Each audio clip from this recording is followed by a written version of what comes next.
Are you kidding? Is that actually how much money we made this month? Yep.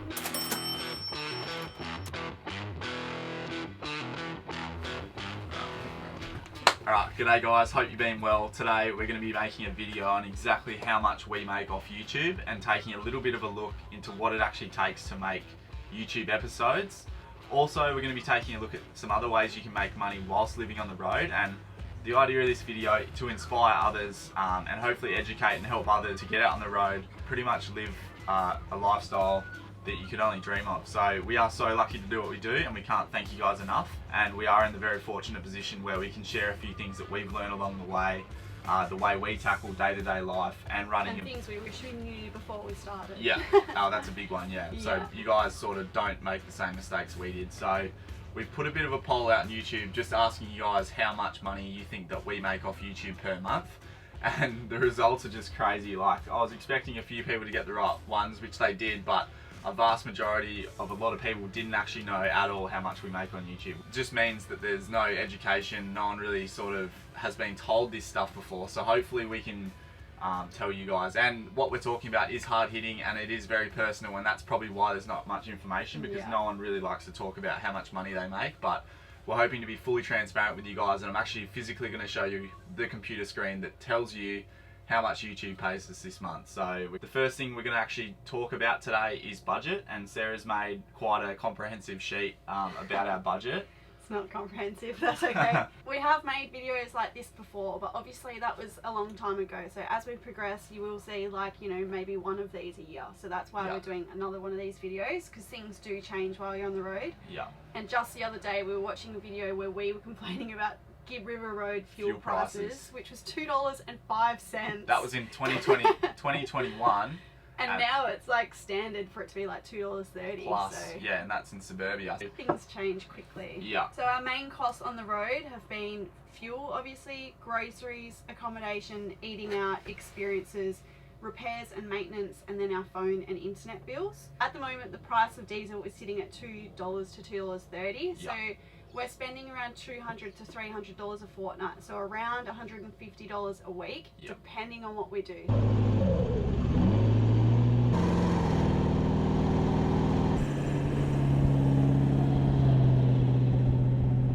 So obviously, if we're going long Ks, long distances, we're spending more than that. But typically we only travel a few hours a week. We don't like doing big stints, so we're trying to cut it down. But fuel price is coming back down now, which is good. It's $1.95 just around the corner, which we haven't seen under $2 for a while, which is a good sign. That is a good sign. Yeah, but when we're traveling in WA, we're like driving 1.5 hours a day just to get to the next stop. So and it was $1.30. Yeah, it helps that we're on the East Coast. Next one is groceries, and we get so many messages about this. People are like, how in the world do you spend that amount per week? This will shock you. Like, people are just blown away. We do eat quite cheaply, but we do still try and eat good food. But that goes back to that living within our means, so like trying to stay on budget, even though it's very hard sometimes. And a few things to consider before we tell you the amount is that we don't eat breakfast. Sometimes we eat big dinners and we smash afternoon tucker, but we don't have much bush tucker in the morning. We always just go hard in the arvos, have big dinners, and then not eat till like lunchtime. So that's a big consideration. Yeah, we're skipping a meal. So usually once a fortnight we do a shop, which is like $100 to $150, and during the week we'll always pop into the shop and spend at least $50 to $60. So we're looking at probably around $100 per week on groceries. That's not including the weekly KFC binge as well. So that's eating out. Yeah, we get a treat night a week as well, so that's not including that. So yeah. So how much is that? $150? $100 a week. Oh shit, well, that's pretty low. That is shocking. If you do want some ideas for what to cook on the road, we've put together a little ebook which has got all of our recipes, or our favourite recipes. It's got 14 dinner recipes and then 5 bonus recipes. And they're all cheap. Like none of them are like bougie and fancy and flash. They're all cheap as chips, and you feed the family quite. And anything that was bougie, we've like swapped out the bougie ingredients for like cheapo ingredients. But it's super healthy too. Like it is very healthy. We haven't been sick. Well, I've been sick once in 2 years on the road, and I reckon that comes down to that diet. Pretty healthy. Minus the KFC. Alright, so the third expense is our accommodation, and this is one of the most expensive costs on the East Coast now that we're over here. So Yeah. I wrote this when we'd done WA, South Australia, Victoria, because Victoria still does have a lot of free camps. So we were budgeting around $50 a week on accommodation. So cost of caravan parks are usually $50 to $60 for a powered site and $30 to $40 for an unpowered site. Yeah. And then low cost camps are $10 to $20 a night, and then obviously you have your free camps. Which is just zero. Yeah. So we were spending $50 a week. That was our budget. However, if you are travelling in New South Wales, we would highly recommend that you just budget for a caravan park or Most a nights. $20 cost every night, because we went on Wiki Camps and we put on the free symbol, and there's literally 2 free camps in New South Wales. We've got friends here and they say that's not true. They say there's heaps of free camps in New South Wales, but it's all just like local knowledge. So bit hush hush, you know what I mean? So budget more if you're doing New South Wales, but the rest of the states, free camping everywhere. Yeah, WA and South Oz, you could literally free camp the whole way around it, and that's pretty much one third of the country. So like that's pretty affordable, and like Sarah said, $50 a week doesn't sound like much, but you do, if you were staying at like a $10 a night camp, obviously 5 nights there, that's your $50 budget. So we're just not experiencing that here on the New South Wales. This camp we're at right now, we're at a caravan park, we've got an unpowered site and it's worth $50 a night. $48 a night to be close unpowered enough. section. It's just it's insane, like the prices. So anyway, keep that in mind. Our eating out, so treating ourselves, and this is the cost that I think gets a lot of people. Majority of the people we speak to, they're spending around $1,000 a week while they're traveling. And I think this comes down to going to breweries, going to wineries, going to pubs for lunch, you know, and which is fair enough, you know, like if we weren't saving money, we would do that, because that's the whole part of traveling Australia, is going to like these cool spots. A lot of people can probably relate to this, is that you do like a big day out in the trucks, or you're down the beach, or you're doing stuff, just whatever you're doing, you come home late arvo and you just cannot be bothered making food. So the first thing you reach for is your phone, you see what restaurants or fast foods around, and that's what gets people, is that exhaustion of like doing a lot of activities during the day and then just not being to cook and stuff. So we would recommend doing like pre-cooked meals and just chuck them in the freezer, so when you get home on days like that and you have that urge to go spend $100 on a meal out, you just heat something up. It's wicked. But for us, our treat is KFC, as you probably know. Zinger burger combo deluxe meal, which is like $7.95 it was, but now it's $10. So so we're spending around $20 a week on takeaway if we get it every week, and then maybe once a month we'll treat ourselves to like a go out and sit down, and that's around $60. And that's like normally a palmy and a pint. So that's our treat. So we're looking at around $35 a week on eating out. Which is pretty good. Our next one is experiences, and to be honest, we tend to do a lot of free stuff. We'll go into a town and we'll Google what are the free things you can do in a town. So we're like majority of the time doing free stuff, but we have those bucket list adventures. In Exmouth, we wanted to swim with the whale sharks. We did that. That was pretty cool. This year we want to go like dive the Great Barrier Reef. So we've got money set aside for these cool things. But we're still living within our means. If you wanted to, don't get us wrong, you could probably spend like $3,000 a week if you wanted to do every experience that every town has to offer. You'd have an awesome time, but for us, we would be dead broke like after a couple of weeks, so we can't justify that, unfortunately. So for us, we put away $50 a week, and then when something pops up, that's what we do. just go bang. Alright, the second last one is repairs and maintenance. We service the car every 5,000 kilometres just to be safe. That's just oil and filters. That's not like a full service. That's just the basics. So that's around $200 to $250 a week. And then repairs. We've actually been really fortunate not to have too many repairs. We had Gibb River Road, and then we had Cape York where we had mishaps. So we're looking at around $1,000 a year for repairs. But we obviously have stuff that saves us from doing tyres. Like we've got our iCheck monitor, which was what, Yeah. $200. Yeah, and that saves your tyres. And like, we try to look after our gear as best. Like, preventative maintenance is better than breaking stuff and fixing it. It's a lot cheaper too. And then the last cost is our phone and internet. So we're both with Telstra and we pay $68 a month. Yep. So that's around $34 a week. Yep. We have gone 2 years using our phone's hotspot to run our entire business. So it is 100% doable. Yep. However, we've recently upgraded to Starlink, which is making it a lot easier to work on the So road. convenient. And if anyone's wondering about how we're going with that, we are going to make a video on it, but it is so far so good. We have broken 2 cables and It's we've very had sensitive. a replacement whole package sent out under warranty. So we have had a few little issues, but I can't blame it on them totally. But when it works really bloody well. Yeah. But that's $170 a week, a month. So yeah. So that's a big just cost. for the Starlink, we're looking at $43.75 a week. So it's about $7 a day, which is very expensive for internet. Yeah. So a breakdown of all of those costs. You've probably completely forgotten what we just talked about. Yeah. So we've got fuel, $150, groceries $100, accommodation $50 if you're not in New South Wales, eating out $35, experiences $50, phones $34, internet $43.75, maintenance $30, repairs $20. That's based off $1,000 a year. So we're looking at average of $512.75 a week. Now, disclaimer, no insurances in that, because there's no point us talking about our insurances because your premiums would be different. So we've left that out. Everyone's phone bills are around the same thing.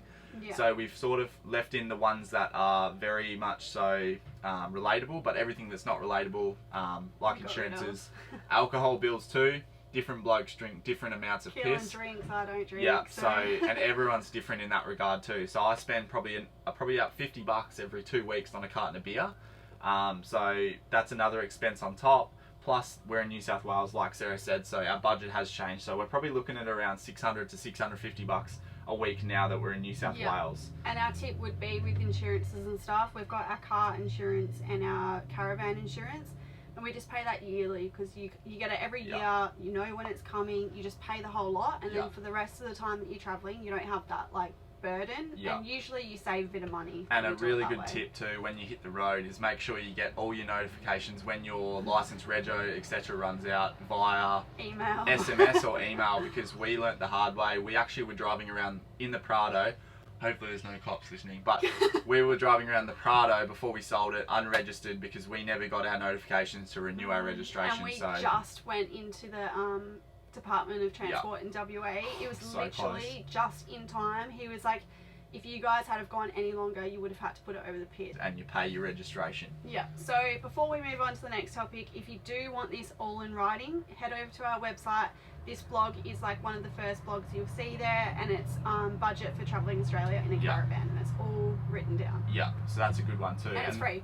And that'll link into how we make money too, because Sarah wears a lot of hats in regards to the business. She runs Instagram, Facebook, blog, does so many different things, and we'll talk about a little bit of that later. But the next thing we want to talk about before we start talking about money is how many hours we spend per week doing the business, because a lot of people ask us actually how much enjoyment time do you get when you have so many little jobs to do with the business, and how much do we actually get to enjoy.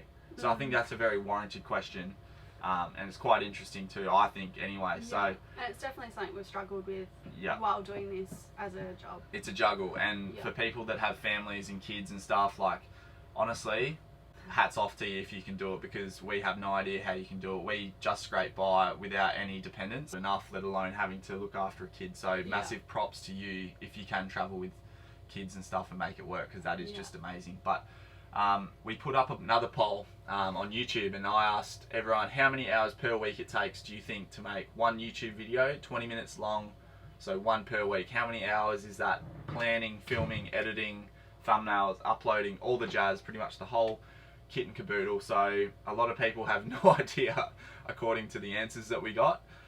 So a typical day in the life for me, I'll wake up at around 6 a.m. We're going to consider that this is our YouTube videos. Yeah, sorry, this is us. What other people do might be a little bit different. Yeah, and our editing styles is different to other people's, like blah blah blah. But pretty much for us, this will give you a rough idea about how much time it takes to run a YouTube channel. And this isn't anything to do with the Instagram, Facebook, blog, nothing that Sarah does. This is just me personally, and then we'll get into what Sarah does as well. So a typical day for me is I'll wake up at 6 a.m. I do 3 hours of editing.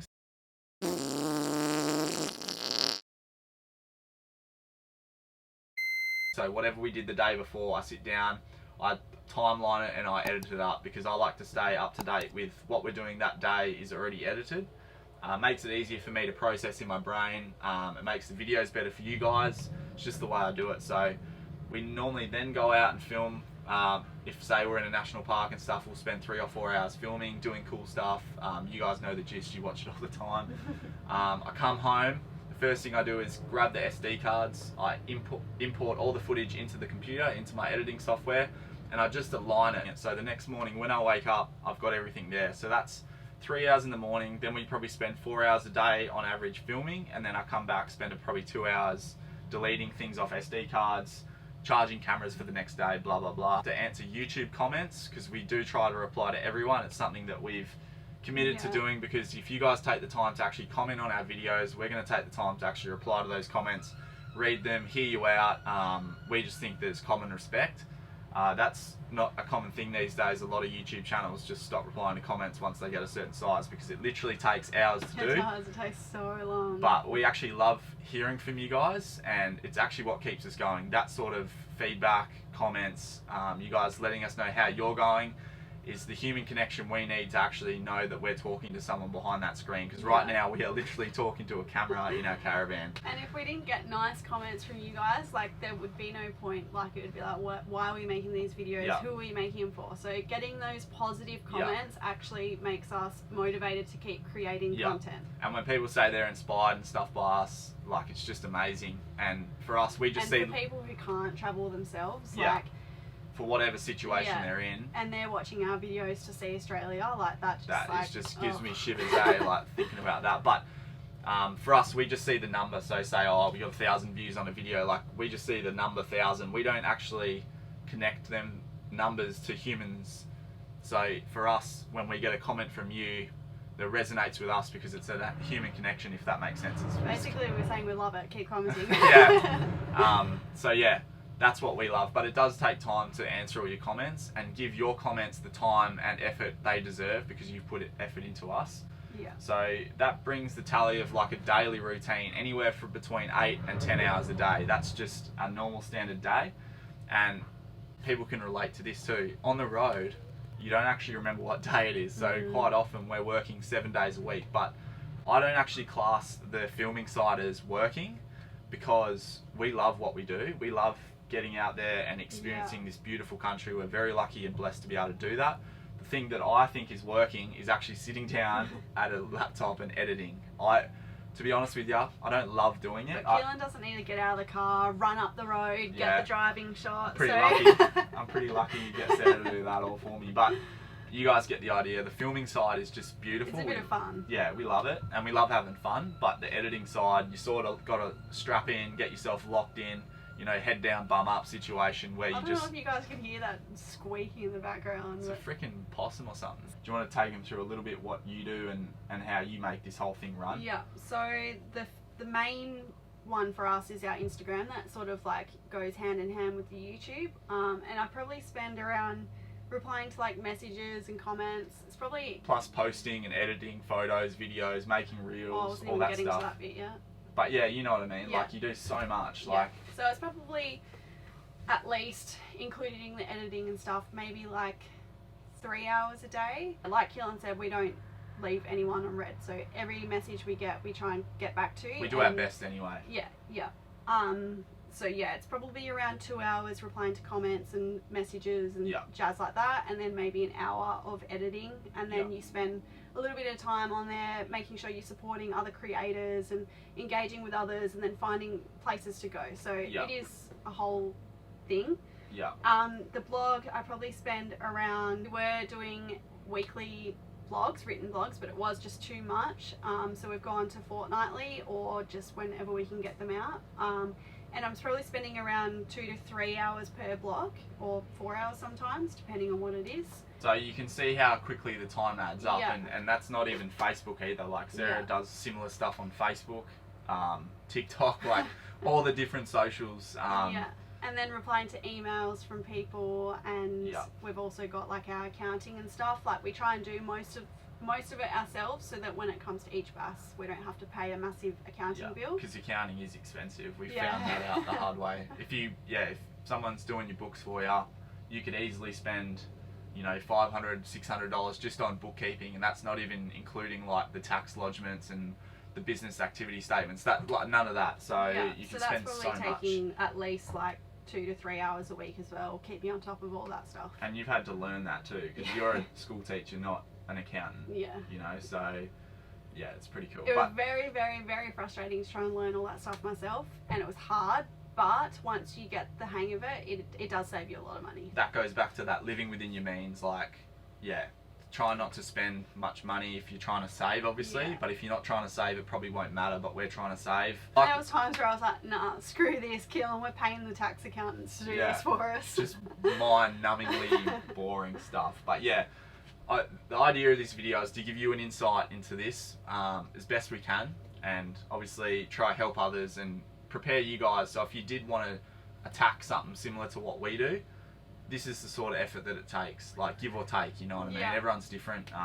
You might find it really easy and you can bang it out in 2 hours, where I'm a Sparky and Sarah's a school teacher, and we've had to learn this whole process ourselves, self-taught, and we're constantly learning new things, trying to keep up with it all, because it's just a crazy thing. Yeah. On that topic, I did want to say, if you are thinking about starting a YouTube channel or an Instagram or something, and you're trying to make it your full-time gig, or even if you're just doing it for fun, remember why you started traveling. So for us, we started traveling because we wanted more quality time together. And sick of our jobs. Yeah, sick of our jobs, and you're not guaranteed tomorrow. So No.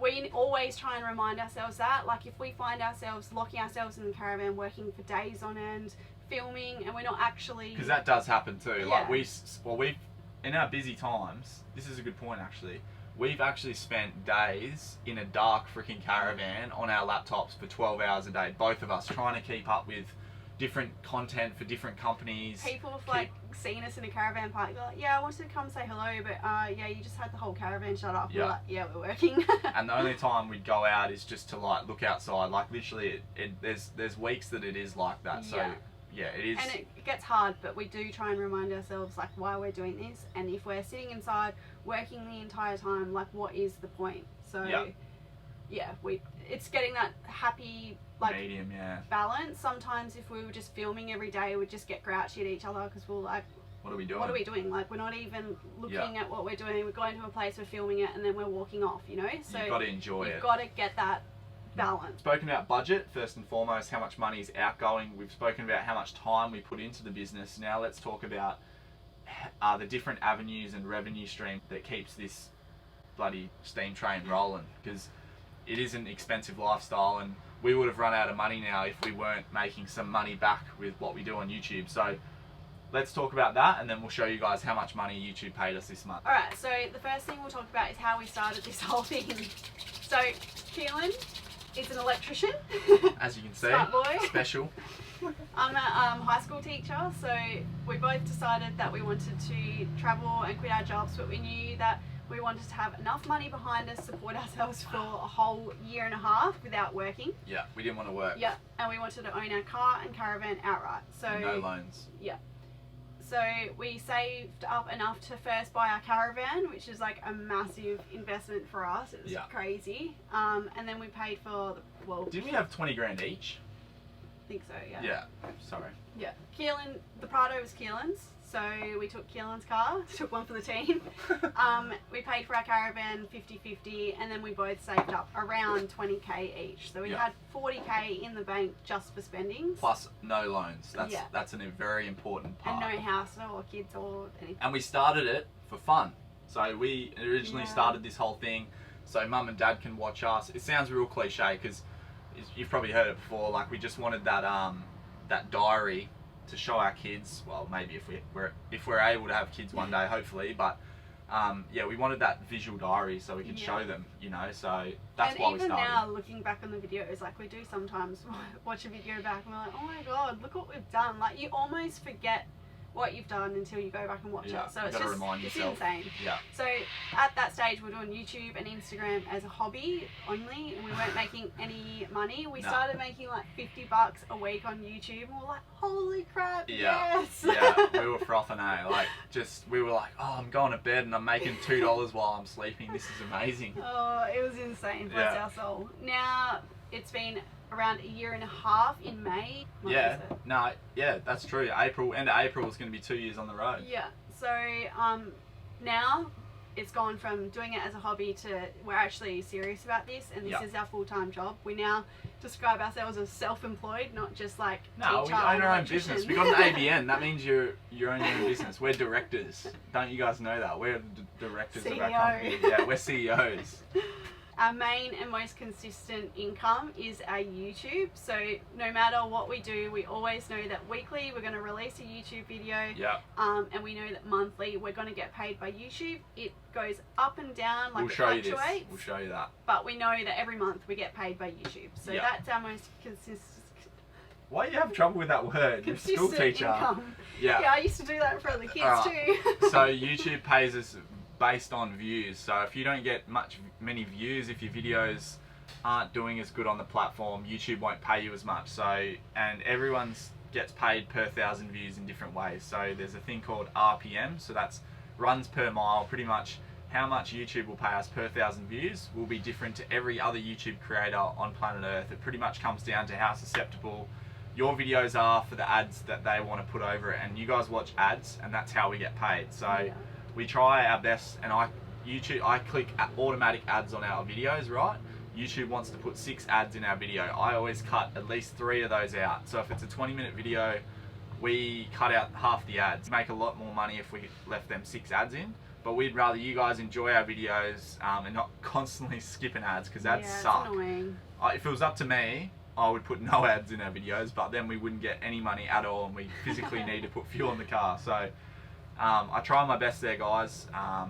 So that's how we make money on YouTube.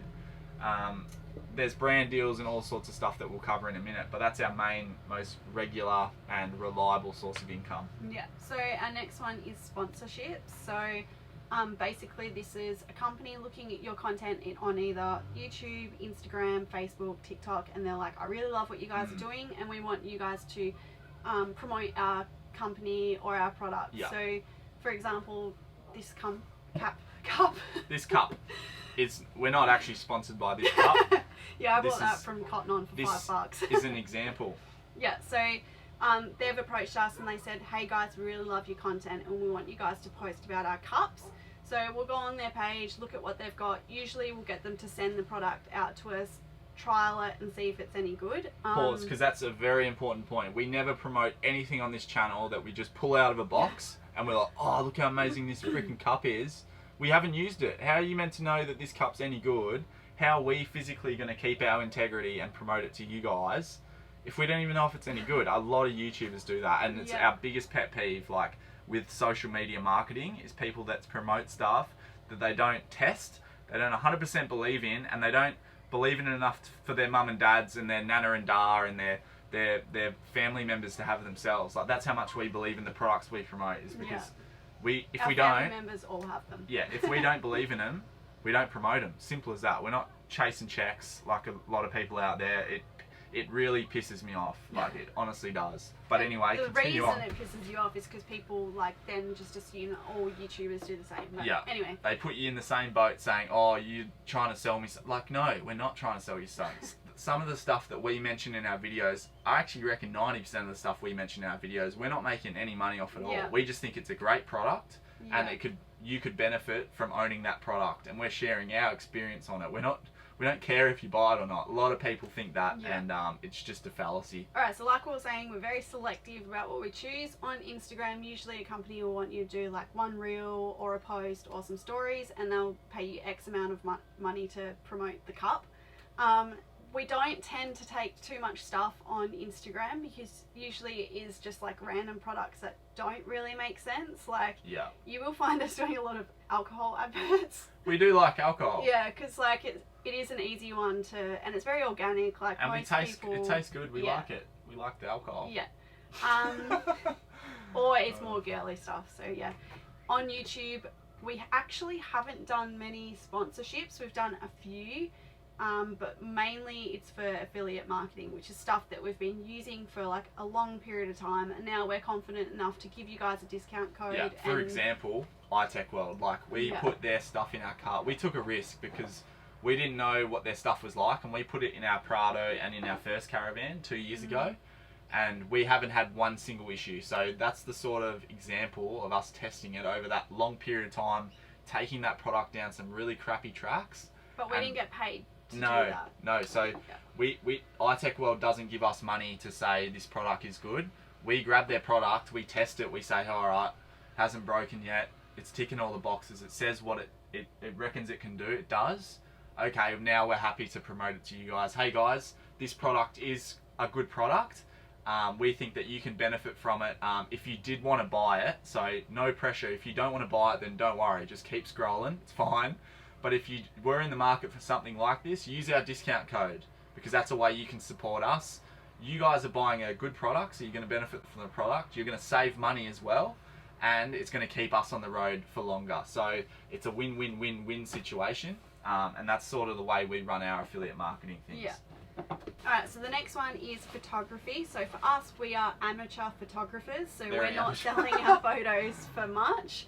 But if you were a professional photographer or you're really creative, you can make a lot of money through selling your photos. And then the next big one is video. So if you are really handy at putting together a video, you can actually make a lot of money selling those videos to a company to use for their own advertising. So for example, someone says to us, hey, we want you to promote this cup. We're like, oh, it's not really for us. We don't want to put that on our channel, but we can say, hey, we're happy to take some photos of your cup for you to use on your website, and then the cup won't get shown on our channel, but the company is still getting some photos and videos that they can use on their website for the cup. So you won't see this cup on our socials, but the company's using our photos that we took of this cup with no mention to us whatsoever. So they're only sort of hiring your skills to take photos of the cup.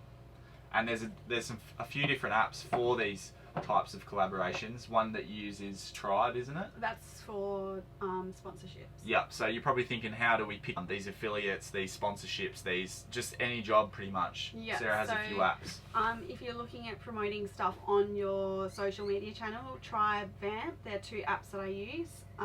Otherwise, it's just people coming into our email or our inbox and saying, hey guys, love what you're doing, blah blah blah. Yeah, we reach out to a few brands if we think that we really like their stuff and we want to promote that stuff. We sometimes reach out to brands, but that's very rarely, because a lot of the times the brands don't want to work with you, and we would rather them come to us and we decide whether we want to work with them or not than us approaching companies. But it's also very organic. Like if we've been using the cup for the last year, we bought the cup, we really love the cup, and then we're doing a new caravan build and we want the cups. You know, it's very organic to reach out. But for the Land Cruiser build, I'm not too sure if you've watched that. However, all the products that we put on the Land Cruiser were things that I was going to buy regardless. So in that situation, I did reach out to a few companies because I wanted to save myself some money. We were going to buy it anyway, right?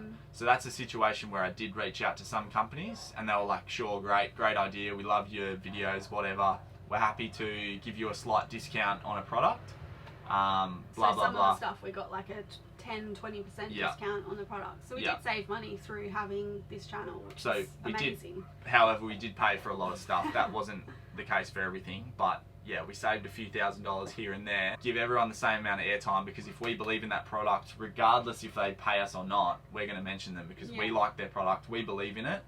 And that goes back to that thing, 90% of the things that we mention in our videos, we're not getting paid at all through affiliate marketing. We've never even spoken to that company before. They've just done a good job. Which is a huge misconception, because a lot of the time, a lot of people think that everything that we mention is we're getting paid for. But and do you know what?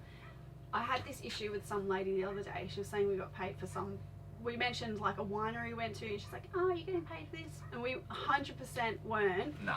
But it would be a very, very, very sad world if the only way a company got a mention was if the people were getting paid. Like what? That is sad. What is the point? That is word of mouth. If you have a really great small business that we believe in, we are like more than happy to share that business, because that's like the whole point. Like, my family own a small business, so maybe like I get that whole thing, but if we visit a really nice cafe and they have amazing coffee, like, of course we're gonna put it on our story. Like, it's that's how you help others. Yeah, it's just being kind and courteous and giving back, especially to small towns, communities. And of course, if we go somewhere, if it's crap coffee, we're like, not going to mention it. Yeah, so that's sort of how it works. Anyway, we'll move on because we've covered this one.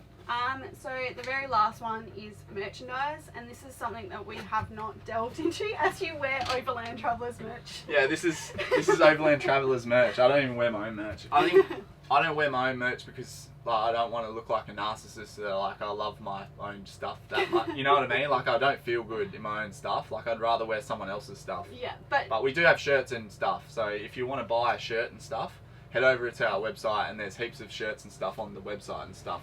So yeah, feel free. There's one shirt on there. Yeah. So basically, we got some merch made up for the Fall Drive show.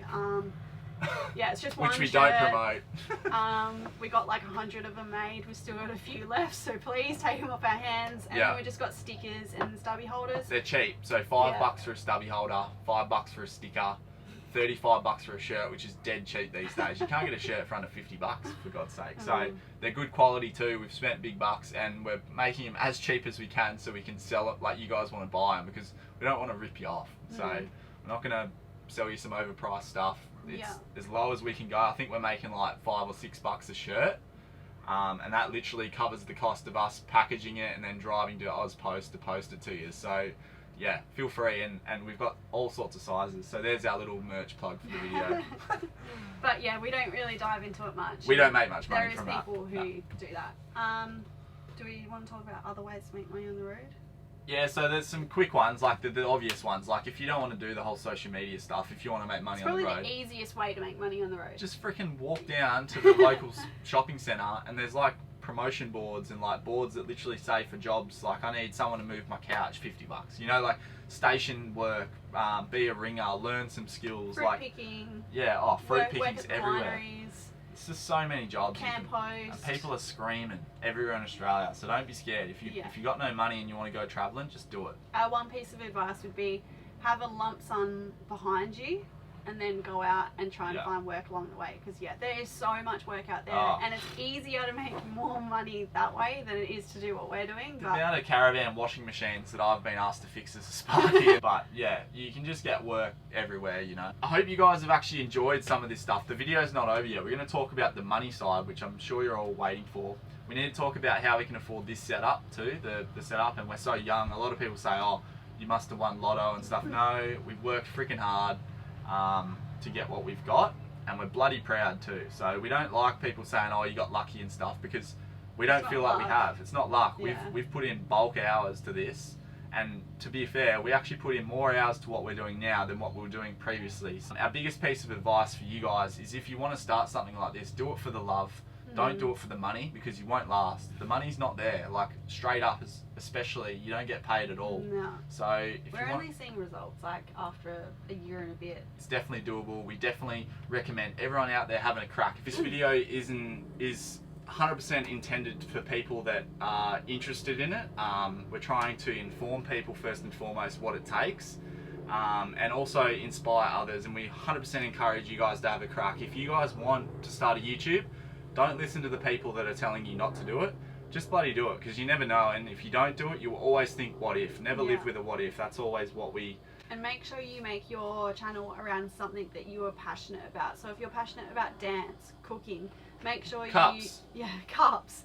Make a channel around that, because passion shows through the camera, and if you're watching someone who just looks miserable in what they're doing, like, because they think gonna watch it. Yeah, so if you're doing something because you think other people want to see that, don't do it for that. Do it for yourself.